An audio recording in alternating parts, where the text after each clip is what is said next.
Hello and welcome to today's Chief Inspector Training. This is for the spring election on April 5th, 2022. My name is Amy Vanderhyde, Deputy Village Clerk, and I will be conducting today's training.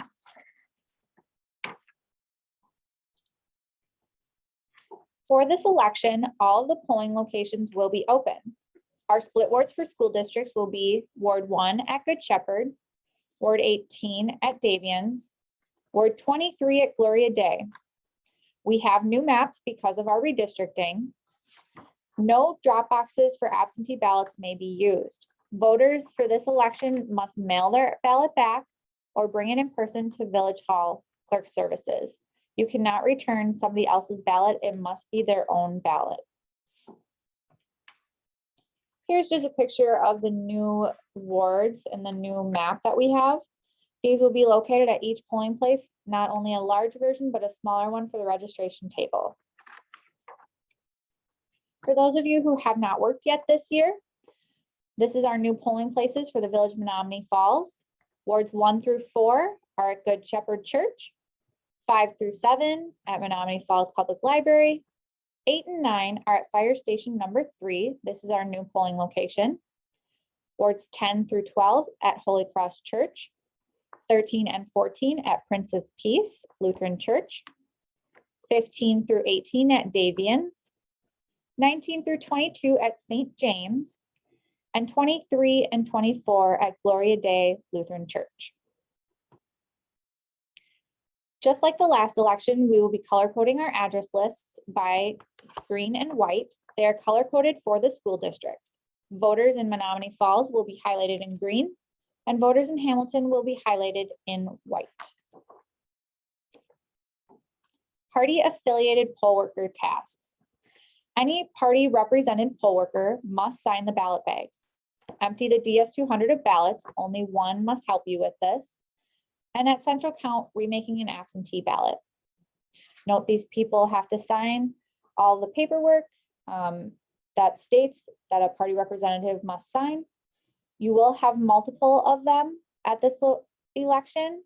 They will be noted and highlighted on your sign-in sheets for you to see when you get to the polls on election day. It will be located in your Chief Inspector binder. If you have questions on this, please feel free to call. The inspector statement, the EL 104. List all blank, challenged, damaged, defective, overvoted, objected to, provisional, and rejected ballots. List all the statistics such as the number of voters, absentee, and provisional ballots. At the polling locations, you do not have to list absentee. List all the seal numbers from the voting equipment. List certification results of the chief inspector and election inspectors who work the polls. This is a view of our inspector statement. Notice we have highlighted things in yellow. These are especially important to fill in. Other things to note to fill in are the ballot bag numbers under the second bullet point towards the top. We want to make sure that the second page that there's something always filled in. It should never be blank. So even if you have 0 spoiled ballots, please mark it in. Before the polls open, list the polling place details. We have actually done this for you. So when you get there, this should be filled in. The clerk lists the voting equipment, voting unit number, and tamper evidence seals as part of the pre-testing of the voting equipment. The chief inspector should verify these numbers against the EL 104 before the polls open and initial. If the numbers are missing, please contact clerk services before starting the DS200. Voting equipment chain of custody. This is where we just talked about putting your initials if the tampered evidence seal is the same that it is on the DS200 versus your inspector statement. This is done before the polls are open and post-election. Election inspector statement continues. Election day incidences. The election inspectors record incidences on the log. Recording events accurately will help us reconcile at the end of the night and answer any questions that we may have. There's never too much information. You can use as many lines as you need. We have extra logs in the chief binder that are blank if you need another page. It is unlikely you'll ever have a blank page, and that's due to us having the spoiled ballots number at the top of the page. Incident log. This is just an example of your incident log. So you can see that you should be noting, you can note on there that the polls are open at 7. They should not be opening up at 7:02. They have other things on here like overvoted ballots, or if WEC comes in to do an accessibility audit. Anything really would be good to write on here if it's abnormal to your election day. This just shows a few of the quick reference codes. There is a large page that is on your election inspector's statement. You can go through this at your own time on election day or before when you have this incident log. If you have questions or concerns on this, please let us know. After the polls close, Chief Inspector's initial the EL 104 tampered evidence seal number on the equipment matches the seal number written by the clerk. Again, we talked about this, it's the pre and post. Chief Inspector writes tampered evidence seal number contained on ballot bags on the EL 104. Chief Inspectors or designated election inspectors completes include the total number of voters, absentee voters, and number of provisionals. You won't have absentees again because we have central count. But at central count, they will list all absentees, but not voters from the machine or provisionals. All election inspectors sign the completed certificate attached an additional sheet if needed. Chief inspectors sign the certification that they have completed the required training. This is at the very bottom of the ES or the EL 104. So here again, you can see the post-election. You will be putting your initials and putting the seal number that is used on here. Voter statistics.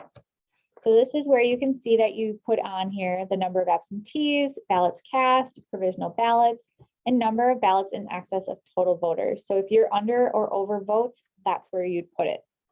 We do not have any hand counted ballots or DRE touchscreen. We use optical scan ballots in the DS200. So you would write your total number of ballots from the DS200 here. This is a certification that certifies that you have done all the training. Please make sure that as our chief inspectors are filling this in, and right above it are the election inspectors who work this election. There must be 3 that sign it. Curbside voting. Follow the directions from the election day manual on page 66 and 67. Please review these documents if you are a chief inspector from your chief inspector binder, also located at the bottom of the training page. Other important information. Remember, absentee ballots cannot be accepted at the polling places. Direct the voter to go drop their absentee ballot at Village Hall. All absentees must be delivered to central count before 8 p.m. on election day in order to be counted. Central count is here at our Village Hall for this election. If somebody comes in and says they don't wish to vote their absentee ballot, they want to vote at the polls, please do not take their absentee ballot, have them rip it in half in front of you and take it home with them. A list of workers and their contact information and your facility will be sent to you by email the Friday before the election. Any political appointed poll workers must help empty the ballot bins and sign the ballot bags after the polls close. They will be noted on your sign-in sheet. You must announce at 8 p.m. that the polls are now closed and the local board of canvass will convene. There is an updated emergency response plan. Please review this before election day. The final pages are updated for specific types of emergencies. There's a new shelter-in-place sheet that is in your chief inspector binder. They are now called emergency plans. These will be specific to the location that you are at. Please do not share these with other people. If you need to contact us on election day, you can contact myself, Janice, or Kim at 262-532-4200. I thank you for sitting through today's training. If you do have any questions or concerns, please just give us a call or an email. Thank you, and we will see you on election day.